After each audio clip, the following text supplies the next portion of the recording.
दोस्तों, आज की ये जो सच्ची घटना है वो यूपी की है। और इस घटना को देखने, सुनने, जानने के बाद जितने भी लोग हैं ना, जो जल्दबाजी में अपने बच्चों की शादी कर देते हैं कहीं पर भी, हाँ अच्छा रिश्ता लग रहा है, ऐसी लड़की अब दोबारा कभी मिलेगी नहीं, कर दो भाई। और अगर अपनी लड़की के लिए कोई रिश्ता ढूंढते हैं तो कहते हैं कि अरे बहुत अच्छा लड़का है, ऐसा लड़का तो कभी मिलेगा ही नहीं, ढूंढने से भी नहीं मिलेगा, कर दो, जल्दी से कर दो। और जल्दबाजी में फैसला करके पछताते हैं। ये कहानी उनके लिए है। आइए शुरू करते हैं। ये कहानी एक सत्य घटना पर आधारित है। कहानी को प्रभावी रूप से दिखाने के लिए सृजनात्मक स्वतंत्रता ली गई है। इस कहानी में बताई जाने वाली घटनाओं का उद्देश्य किसी की भावनाओं को ठेस पहुंचाना या किसी इंसान, समूह अथवा संस्थान के निजी मामलों में दखलंदाजी करना नहीं है। अंधेर नगरी यूट्यूब चैनल इस बात पर पूरी तरह विश्वास करता है कि हर इंसान तब तक बेगुनाह होता है जब तक हमारी सशक्त और सम्मानित अदालत उसे कानूनन गुनहगार घोषित नहीं कर देती। दोस्तों, ये कहानी है यूपी की। और यहाँ पर एक परिवार होता है और उस परिवार की लड़की होती है पिंकी। पिंकी की जो उम्र है 25 साल हो चुकी है। और अब पिंकी के परिवार वाले उसके लिए कोई योग्य वर ढूंढ रहे हैं विवाह के लिए। तो जैसा कि अक्सर हम देखते हैं कि अगर लड़की है और शादी के लायक हो गई है और उसने कोई लड़का नहीं देख रखा कि पापा मुझे ये पसंद है, क्योंकि आजकल लव मैरिज का ट्रेंड बहुत ज़ोरों शोरों पर है। पहले कुछ दशकों पहले ये नहीं था, कुछ दशकों पहले अरेंज मैरिज का ही चलन था। अब लव मैरिज का चलन हो रहा है। या तो लव मैरिज करेगी लड़की, या अगर लड़की की ज़िंदगी में कोई लड़का नहीं है, वो कह रहे कि पापा मम्मी आप जो लड़का देखोगे उससे मैं शादी कर लूँगी, तो यहाँ पर अरेंज मैरिज होती है लोगों की। तो जब अरेंज मैरिज की बात आती है तो सबसे पहले समाज याद आता है कि भाई समाज, जो आपकी कास्ट है उसमें कोई योग्य वर ढूंढ लीजिए आपकी लड़की के लिए। तो मैंने देखा है एक चीज़ अक्सर कि लोग कहते हैं यार हमारे कास्ट में लड़के ही नहीं हैं, अगर अपनी लड़की के लिए वो रिश्ता ढूंढ रहे होते हैं। और कई लोग ये कहते हैं उसी कास्ट में कि यार हमारी कास्ट में लड़कियां ही नहीं हैं, अगर वो अपने लड़के के लिए कोई रिश्ता ढूंढ रहे होते हैं। और वो ये भी कहते हैं कि यार उस समाज में बहुत अच्छे लड़का लड़की हैं यार, हमारे समाज में क्यों नहीं है। और ये बात हर समाज कहती है। मुझे समझ में नहीं आता कहाँ लड़के हैं कहाँ लड़कियाँ नहीं हैं। तो पिंकी के परिवार ने भी पहले समाज में ढूंढा, हर जगह उन्होंने सर्च किया कोई अच्छा योग्य वर मिल जाए। और जब पिंकी के लिए उन्हें कोई योग्य वर नहीं दिखा तो फिर उन्होंने मैट्रिमोनियल वेबसाइट का सहारा लिया। उन्होंने मैट्रिमोनियल वेबसाइट पे पिंकी की आईडी बनाई और फिर वहाँ से पिंकी एक लड़के की आईडी देखती है। पिंकी का पूरा परिवार कह सकते हैं, पूरा परिवार एक लड़के की आईडी देखता है। सुनील शर्मा उस लड़के का नाम होता है। ये परिवर्तित नाम है सारे, क्योंकि मैं रियल जो किरदार है उनका नाम नहीं ले रहा हूँ, क्योंकि गोपनीयता भी बनी रहनी चाहिए। तो सुनील शर्मा की प्रोफाइल पिंकी का परिवार देखता है और उन्हें वो लड़का पसंद आता है। लड़का सॉफ्टवेयर इंजीनियर होता है और दिखने करने में स्मार्ट था लड़का, सारी चीज़ें ठीक लगी। तो पिंकी की फैमिली ने सोचा कि चलो मिला जाए, सुनील के परिवार से मिला जाए भाई। वो तुरंत कांटेक्ट करते हैं, सुनील का परिवार आता है, मीटिंग फिक्स होती है। पहली ही मीटिंग में ये शादी तय कर दी जाती है। पिंकी को भी सुनील पसंद आ जाता है, सुनील को भी पिंकी पसंद आ जाती है। अब शादी की डेट भी तय हो जाती है। और जब शादी की डेट तय की जा रही थी तो सुनील के पिताजी पिंकी के पिताजी को कहते हैं कि भाई साहब, हम चाहते हैं कि डेस्टिनेशन वेडिंग हो, किसी तीसरी जगह पर हम शादी करें, ना तो आपके यहाँ ना तो हमारे यहाँ, किसी तीसरी जगह हम शादी करेंगे। और बहुत लिमिटेड आपके लोग होंगे, बहुत लिमिटेड हमारे लोग होंगे। हम बारात लेकर बहुत कम लोग आएंगे, आप भी बहुत कम लोग रहिएगा। जो भी होगा हम 50-50 कर लेंगे, जितना भी खर्चा आएगा। और शादी हो जाने के बाद एक बार आप अपने एरिया में रिसेप्शन दे दीजिएगा और फिर एक बार हम हमारे एरिया में रिसेप्शन दे देंगे। क्यों, ठीक है ना? तो ये बात जो है पिंकी के पापा जी को ठीक लगती है कि अच्छी बात है भाई, शादी सस्ते में भी निपट जाएगी, जल्दी भी काम हो जाएगा, ज़्यादा मगजमारी भी नहीं होगी, ज़्यादा लोगों को बुलाना नहीं, करना नहीं, लिमिटेड लोगों में काम हो जाएगा। तो पिंकी के पिताजी को ये सुझाव अच्छा लगता है सुनील के पिताजी का, तो मान जाते हैं कि ठीक है साहब। तो अब जब जो तीसरा वेन्यू डिसाइड होता है तो सुनील के परिवार वाले ये वेन्यू डिसाइड करते हैं। सारी केटरिंग वेटरिंग सारी चीज़ें जो होती है सुनील के परिवार की तरफ से ही होती है। पिंकी के परिवार वाले कहते हैं कि साहब हम भी खर्चा करना चाहते हैं। तो सुनील के पिताजी कहते हैं कि अरे नहीं भाई साहब, पूरा खर्चा हम करेंगे। यहाँ देखिए आप, यहाँ जो लड़के वाले हैं वो कह रहे हैं कि नहीं सारा खर्चा हम संभाल लेंगे। सोचिए, सोचने वाली बात है, सामने वाला ऐसा क्यों कह रहा है?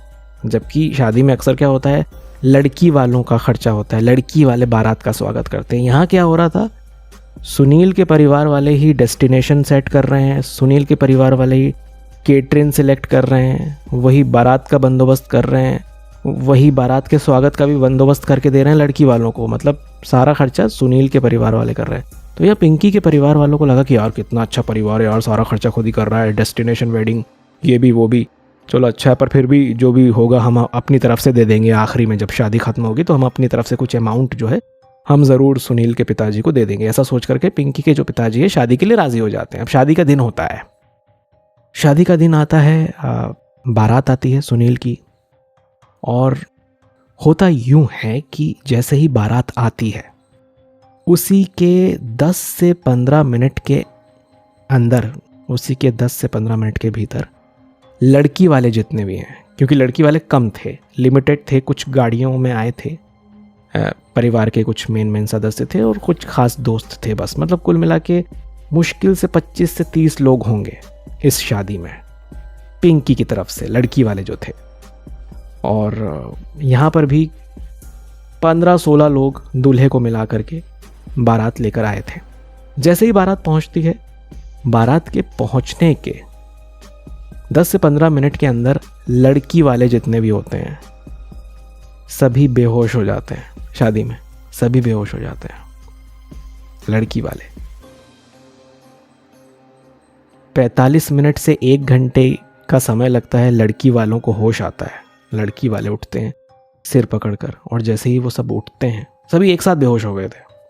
देखिए कमाल की बात है कि सब एक साथ बेहोश हुए, और जब वो उठते हैं, देखते हैं, होश आता है उनको, तो उनके सारे गहने गायब। जितनी भी महिलाएं हैं, जितनी भी लड़कियां हैं शादी में, दुल्हन के गहने गायब, दुल्हन की मम्मी के गहने गायब, दुल्हन की बहन, दुल्हन की कजिन्स जितनी थी उनके गहने गायब। जितने लोग थे, जितने जेंट्स थे वहाँ पे, टोटल 25 लोग ही थे, पर जितने भी थे जेंट्स लोगों के फ़ोन गायब, महंगे महंगे बड़े बड़े फ़ोन गायब। और यहाँ पर जब वो देखते हैं सारी चीज़ें गायब, तो लड़के वाले जो होते हैं, सुनील के परिवार वाले, वो भी कहते हैं अरे हमारा सामान गायब हो गया, हमारा ये चला गया, वो चला गया। उनका भी सामान गायब हो जाता है। मतलब यहाँ लड़की वालों का भी सामान गायब, लड़के वालों का भी सामान गायब। अब ऐसे में पिंकी जब बिना गहने के मंडप में पहुँचती है तो यहाँ पर सुनील के पिताजी गुस्सा हो जाते हैं कि ये क्या है भाई, बिना गहनों के लड़की को यहाँ पे रख दिया और हमारा भी सामान चोरी करवा दिया, और अब हमें अपनी लड़की देना चाह रहे हो, ये वो, इस तरह का इल्ज़ाम सुनील के पिताजी लगाने लगते हैं पिंकी के परिवार पे, पिंकी के पिताजी और जितने भी वहाँ पे चुनिंदा लोग होते हैं पिंकी के परिवार के, उन पे, कि अपना सामान भी चोरी करवा दिया, हमारा सामान भी चोरी करवा दिया, और अब अपनी लड़की जो है हमको चिपकाने का सोच रहे हो आप, ये शादी नहीं हो सकती। और नाराज़ होकर के वो दूल्हा भी जो सुनील था वो भी सहरा वहरा फेंक देता है वहीं मंडप में और कहता है चलो पिताजी मुझे भी नहीं करनी है शादी। लड़की वाले बेचारे खूब रोकने की कोशिश करते हैं, पिंकी के परिवार वाले, अरे प्लीज़ साहब मत करो ऐसा, हमारी लड़की की ज़िंदगी बर्बाद हो जाएगी साहब, मत करो, है हमें नहीं करना शादी। ऐसा कह के जो है सुनील के घर वाले वहाँ से रुखसत हो जाते हैं, वहाँ से चले जाते हैं। अब यहाँ पिंकी के पिताजी ने इतनी सारी चीज़ें इकट्ठा करके रखी हुई थी शादी के लिए, सामान वगैरह इकट्ठा करके रखा हुआ था, कुछ कैश भी था, वो कैश भी गायब था यहाँ से शादी की तैयारियों के लिए, कि भाई सुनील के घर वालों को हम जितना भी अमाउंट होगा उसी में से देंगे। तो वो सारा कैश भी गायब था और सारे गहने तो गायब हो ही चुके थे। और यहाँ पर सुनील के परिवार का भी सारा सामान गायब हो गया था और सुनील के घर वाले नाराज़ होकर मंडप से उठकर सब चले गए थे। बारात वापस लौट गई थी। अब यहाँ पर पिंकी के परिवार वाले बहुत दुखी होते हैं, निराश हताश होकर वापस अपने घर पहुँचते हैं। अब इस सदमे से पिंकी के परिवार वाले उबर नहीं पाए थे। वो कोशिश कर रहे थे पर पिंकी के पिताजी की किसी तरह से इस सदमे को भूलने की कोशिश की जाए, क्योंकि उनकी वर्षों की जमा पूंजी जिससे उन्होंने गहने ख़रीदे थे, पिंकी की शादी की तैयारियां की थी, वो कैश भी गायब था जो वो देना चाह रहे थे कि पूरा खर्चा होने के बाद सुनील के घर वालों को देंगे। तो यहाँ पर सदमे से उनका परिवार उबरने की कोशिश कर रहा था। इसी हादसे के 5 महीने के बाद ये जो हुआ पिंकी के परिवार के साथ। पिंकी अभी उसके लिए कोई रिश्ता आया नहीं था और ये बात सभी को पता भी चल गई थी कि भाई पिंकी के परिवार के साथ ऐसा ऐसा हो गया। पिंकी के परिवार पे ही आरोप लग गया है कि भैया तुम्ही ने सामान गायब करवाया है सारा, इस तरह की चीज़ें हो रही थी। तो पिंकी के परिवार को भी जो है अभी कोई योग्य लड़का पिंकी के लिए नहीं मिला था और अभी पिंकी के घर वालों का भी मूड ख़राब था। वो इस हालत में नहीं थे कि पिंकी की शादी के बारे में दोबारा सोच सकें, इसलिए पिंकी का परिवार अभी उबरने के बारे में ही फोकस कर रहा था। 5 महीने बाद पिंकी की शादी का ये जो हादसा होता है, उसके 5 महीने के बाद पिंकी की सहेली होती है रागिनी, उसकी शादी होती है। अब पिंकी उसकी बहुत ख़ास दोस्त होती है रागिनी की, बहुत एकदम ख़ास। तो रागिनी उसे अपनी शादी में बुलाती है। वो कहती है कि भाई 3-4 दिन पहले ही आ जाना, सारी रस्में जो होंगी, मेहंदी हल्दी, उसमें सब में तू रहेगी, ठीक है। तो पिंकी कहती है हाँ ठीक है, तो टेंशन मत ले, मैं आ जाऊंगी। तो अब रागिनी की शादी की तैयारियां होती हैं, पर यहाँ रागिनी की जो मम्मी होती है वो पिंकी से बड़ी चिढ़ती हैं। पिंकी अगर रागिनी के पास बैठी है तो पिंकी को कहीं भेज दिया उन्होंने कि बेटा ये सामान देखो, वो सामान देखो, क्योंकि पिंकी उनकी नज़र में, रागिनी की मम्मी की नज़र में मनहूस लड़की थी। उनका कहना यह था कि मनहूस लड़की है, परिवार में आई है तो परिवार को खा गई, और इसकी शादी भी थी, शादी भी डिसाइड हुई तो इसके साथ ऐसा ऐसा हो गया। तो वो एक समाज नहीं, मनहूसियत का एक ठप्पा लगा देता है लड़कियों पे, ख़ासकर ऐसा होता है कि अगर मान लीजिए शादी हुई, लड़की घर में आई और घर का कोई सदस्य चला गया तो कहते हैं कि लड़की के कदम अशुभ पड़े हैं, तो ऐसा हो गया। तो इसी तरह से जो रागिनी की मम्मी थी, उनका ऐसा मानना था कि पिंकी एक अशुभ लड़की है, मतलब उसके कदम ठीक नहीं हैं, वो ऐसी मनहूस लड़की है कि उसके होने भर से ही ये सारी चीज़ें हो जाती है, जैसा कि उसकी खुद की शादी में हुआ, ऐसा रागिनी की मम्मी को लगता था। तो रागिनी की मम्मी पूरी शादी में, रागिनी की शादी में पिंकी से बहुत चिढ़ कर, रूठ कर बात कर रही थी। बट चूंकि पिंकी इतनी ख़ास दोस्त थी रागिनी की, वो ऐसा तो नहीं कहती कि पिंकी मत आओ, यहाँ से चली जाओ, बट फिर भी एक रूड बिहेवियर रागिनी की मम्मी का पिंकी के प्रति देखने को यहाँ पे मिलता है। अब शादी वाला दिन आता है, रागिनी की शादी का, पिंकी की सहेली की शादी का, और इन्होंने भी मैट्रिमोनियल वेबसाइट से ही एक लड़का देखा था और उस लड़के से रागिनी की शादी होने जा रही थी। तो अब जब बारात आती है, तो आपने देखा होगा बारात जब आती है तो ये सीन, खिड़की में से जो दुल्हन की सहेलियाँ होती है वो देखती हैं बारात में, अरे जीजू कैसे दिख रहे हैं, जीजू कैसे दिख रहे हैं। और दोस्तों आप इत्तेफाक मानिए कि ये जो शादी होती है वो भी एक डेस्टिनेशन वेडिंग ही थी। मतलब जो रागिनी के परिवार वाले थे, ये शादी उनके गृहनगर में नहीं हो रही थी, ये शादी किसी तीसरी जगह पे हो रही थी, और उस लड़के का नाम था राजीव, जिससे रागिनी की शादी होने जा रही थी। और उन्होंने भी सेम यही बात रखी थी रागिनी के परिवार वालों के सामने, जो पिंकी के सामने सुनील के परिवार ने रखी थी कि भाई डेस्टिनेशन वेडिंग होगी, ये सारी चीज़ें होंगी, खर्चा वगैरह सब हमारी तरफ से होगा। ये सारा रागिनी के परिवार को भी कहा गया था। सेम टू सेम जो चीज़ें पिंकी के साथ हुई थी वही चीज़ें रागिनी के साथ हो रही थी। तो अब जब बारात को ये खिड़की में से देखती हैं लड़कियां, जितनी भी रागिनी की सहेलियां होती हैं, यहाँ पे भी लिमिटेड लोग ही थे, यहाँ पे समझ लीजिए 30-35 लोग थे, बस दुल्हन की कुछ एडिशनल जो कुछ सहेलियां थी वो थोड़ी ज़्यादा थी, इसलिए यहाँ पे 30-35 लोग जो थे शादी के लिए इकट्ठा हुए थे, लड़की वालों की तरफ से, रागिनी की तरफ से, रागिनी के परिवार की तरफ से।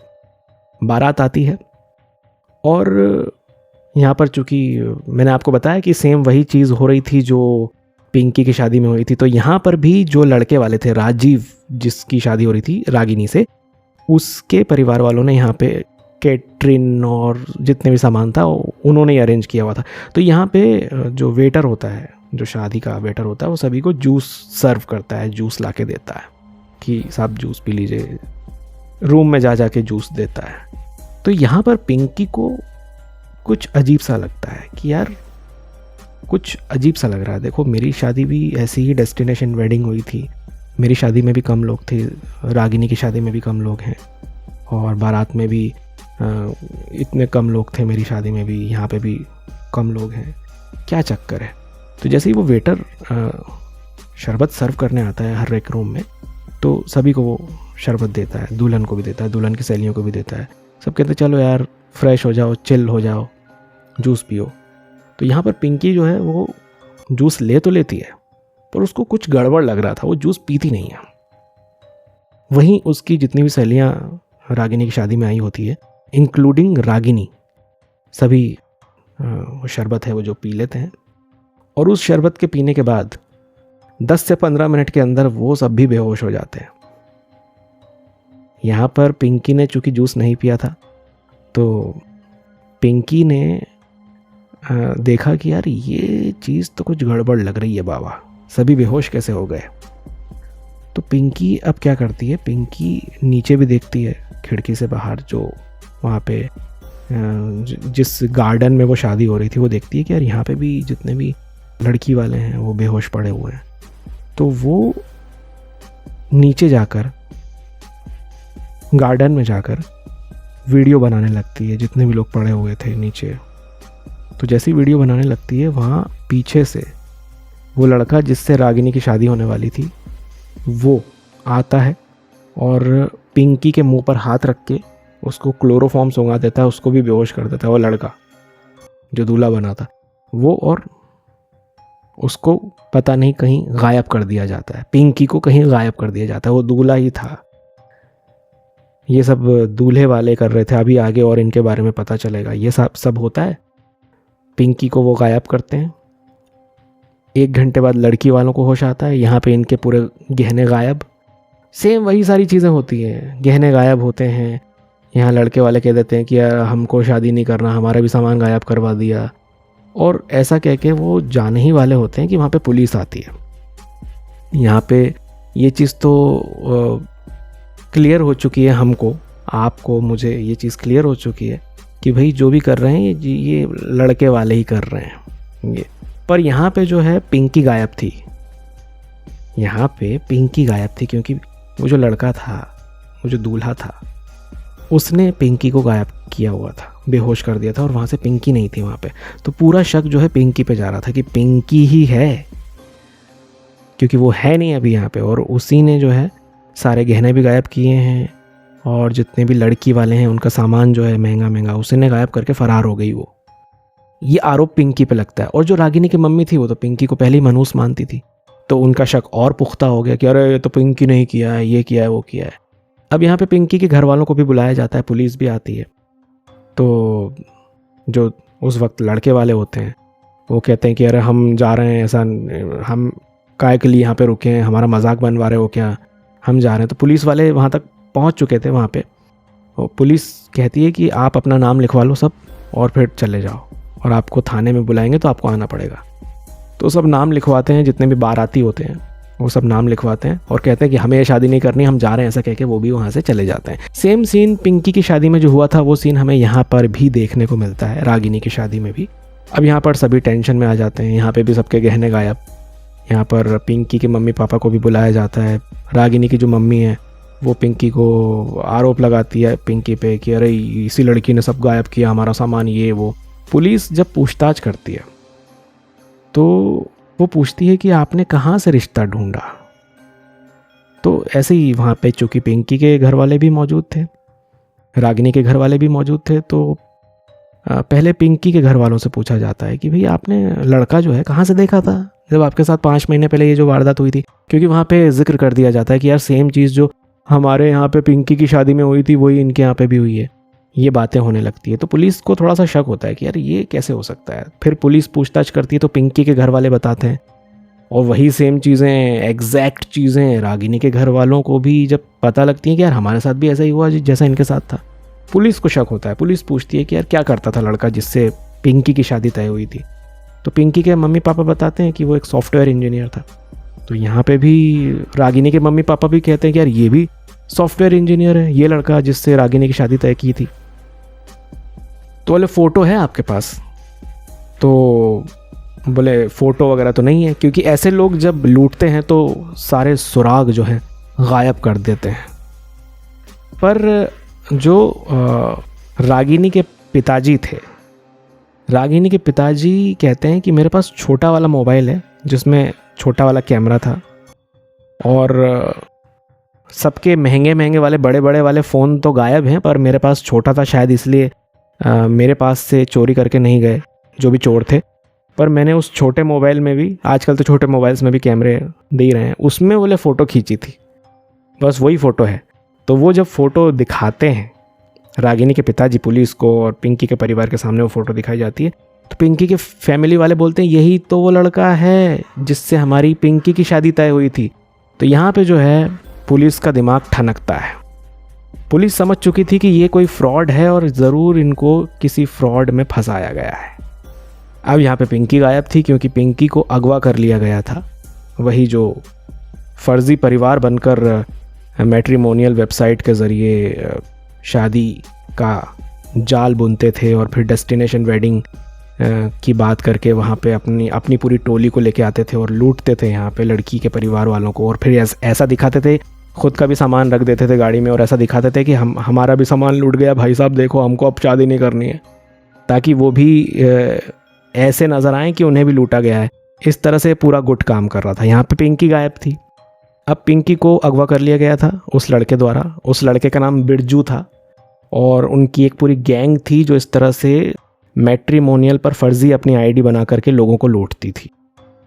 अब पिंकी का एक फ़ोन और पिंकी के पास था, छोटा फ़ोन पिंकी रखती थी और उसको हमेशा वाइब्रेट मोड पर रखती थी। यहाँ पर पिंकी गायब थी और पिंकी की आंख खुलती है जहाँ पर भी पिंकी को ले जाया गया था अगवा करके। तो वो देखती है कि वो एक होटल रूम में है और जैसे ही उसकी आंखें खुलती है उसके सामने होता है बिरजू। बिरजू वही लड़का है जो रागिनी की शादी में दूल्हा बनकर आया था और उसकी खुद की शादी में भी, पिंकी की शादी में भी दूल्हा बनकर आया था। वो जब देखती है तो वो कहता है कि अच्छा बड़ी होशियार बनेगी तू, हैं वीडियो बनाएगी बारात का, रुक जा बेटा तुझे बताता हूँ मैं। ऐसा करके उसके हाथ पैर बांध देता है पिंकी के उस रूम में और ख़ुद शराब पीने चला जाता है उसके दोस्तों के साथ। वो कहता है रुक जा, दारू पी के आता हूँ, फिर तेरी ऐसी तैसी करूँगा। और इसी बीच पिंकी किसी प्रकार से अपना हाथ खोल के वो जो छोटा वाला फ़ोन उसके पास हमेशा होता था और वाइब्रेट मोड पे वो रखती थी। 2 फ़ोन होते थे पिंकी के पास, एक तो चोरी हो चुका था और दूसरा जो छोटा वाला फ़ोन था वो उससे फ़ोन लगाती है अपनी फ्रेंड रागिनी को। और जैसे ही वो रागिनी फ़ोन उठाती है और पुलिस यहाँ से पिंकी की लोकेशन ट्रेस करती है, जितने में वो जो बिरजू था वो देख लेता है। वो वापस आता है रूम में और देख लेता है कि पिंकी ने फ़ोन, अच्छा बेटा तेरे पास छोटा फ़ोन कैसे आया।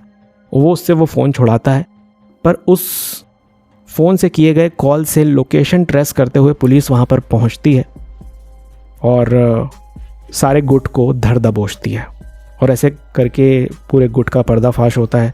हाँ, यहाँ पे बिरजू जो है इसी बीच जब तक पुलिस वहाँ पे पहुँच रही थी पिंकी की इज्जत लूटने की कोशिश करता है, पर वो उसमें नाकाम होता है। तब तक पुलिस वहाँ पे आ चुकी थी और पुलिस ने बड़ी अच्छे से मुस्तैदी दिखाते हुए उस गुट को गिरफ्तार किया और इस तरह से इस पूरे बड़े से फ्रॉड ग्रुप का भांडा फूटा। देखा दोस्तों किस तरह से लोग जल्दबाजी में, अरे ये बहुत अच्छा रिश्ता है, मैट्रिमोनियल पे सॉफ्टवेयर इंजीनियर है, ये है और वो है, इस तरह से पूरे गुट का शिकार हो गए लोग। पहले पिंकी का परिवार बर्बाद हुआ, पिंकी की शादी में सारा गहना वगैरह सारा सब कुछ चला गया और फिर रागिनी की शादी में भी वही हुआ। वो तो किस्मत देखिए कि दोनों सहेलियां थी और वो दोनों जो दूल्हे थे वो एक निकले और इस वजह से भी कहीं ना कहीं पुलिस को मदद हुई इस गुट को पकड़ने में, क्योंकि जब रागिनी के परिवार को भी लूट कर चले गए थे ये सब लोग, ये दूल्हे वाले और ये जो पूरा इनका गिरोह था, वो तब जो वहाँ पे बातें हुई कि भाई साहब हमारा वाला लड़का भी सॉफ्टवेयर इंजीनियर था जो पिंकी के लिए देखा था, अच्छा वो भी था, वहाँ पे वो जो शक पैदा हुआ था, वहाँ से पुलिस ने उस चीज़ को और फिर बाद में उसके नंबर से, पिंकी के नंबर से ट्रेस करते हुए लोकेशन में जाके फिर सारे लोगों को पकड़ा। इस तरह से पर्दाफाश हुआ। पर मेरा कहना ये है कि आप जब भी अपने परिवार के लिए, अपने बच्चे के लिए, अपनी बच्ची के लिए कोई रिश्ता ढूंढ रहे हैं तो पूरी तरह से चेक कीजिए परिवार को, जानिए, अच्छे से जानिए, उनकी पहचान जानिए, कोई बुराई नहीं है इसमें। अगर किसी नए परिवार से आपका संबंध हो रहा है, आप अपनी बेटी दे रहे हो किसी परिवार में या अपने बेटे की शादी कर रहे हो किसी परिवार में, तो आप क्या उस परिवार के आगे पीछे कुछ नहीं जानोगे, कुछ हिस्ट्री नहीं जानोगे, उसके बारे में जानना नहीं चाहोगे? क्यों संकोच करना? कीजिए। देखिए, अगर वो परिवार आपका बचपन से देखा हुआ है, आपके समाज का है, तब तो ठीक है, आप उस परिवार को कई सालों से जानते हैं। अगर किसी तीसरे व्यक्ति ने भी कोई परिवार बताया है, उसका भी आप बैकग्राउंड चेक करें, उनके परिवार वालों से मिलें, उनके रिश्तेदारों से मिलें। म्यूचुअल्स में बहुत सारी पहचान निकल जाती है समाज की ही, तो उससे पता चल जाता है कि भैया ये जो परिवार है कितना जेन्युइन है। पर इतनी जल्दबाजी कि भैया मैट्रिमोनियल पर देखा लड़का और हमने तो भैया शादी कर दी, तय कर दी, भैया शादी है, चट मंगनी पट ब्याह कर देते हैं, जैसे उनकी लड़की को कोई दूसरा लड़का मिलेगा ही नहीं, या उनके लड़के को कोई दूसरी लड़की मिलेगी नहीं, सारी लड़कियां मर गई पूरा संसार की, अब तो मिलेगा ही नहीं इससे अच्छा रिश्ता। और इस तरह से कई परिवार बर्बाद हुए हैं जल्दबाजी में शादी करने के चक्कर में। ना सिर्फ इस तरह से, बल्कि और अलग अलग तरह से। कई सारे परिवार उनके समाज के ही थे, जेन्युइन भी थे परिवार, पर उनके बच्चों के जिस जीवन साथी से शादी हुई वहाँ से उनको बहुत दुख मिला, ये सिर्फ जल्दबाजी की वजह से। तो मैं बस यही कहूँगा, इस जो किस्से से आपको, इस सच्ची घटना से ये सीख ज़रूर मिलती है कि हमें कभी भी अपने बच्चों के लिए या अपने परिवार के किसी सदस्य के लिए जब लाइफ पार्टनर ढूंढते हैं तो जल्दबाजी करने की ज़रूरत नहीं है। मिलते हैं आपसे बहुत जल्द अगली किसी सच्ची घटना के साथ। वीडियो अच्छा लगा हो तो इसे लाइक कीजिए, कमेंट करके अपनी प्रतिक्रियाएं ज़रूर दीजिए। और हाँ, अगर आपने मेरे चैनल को सब्सक्राइब नहीं किया है तो प्लीज़ प्लीज़ प्लीज़, अब मैं अपने इस चैनल पर कंटिन्यू आपको दिखूंगा, रेगुलरली वीडियोज़ लेकर आऊँगा, तो प्लीज़ इस चैनल को सब्सक्राइब करके अपना सपोर्ट ज़रूर दें। मिलते हैं आपसे अगले वीडियो में। धन्यवाद।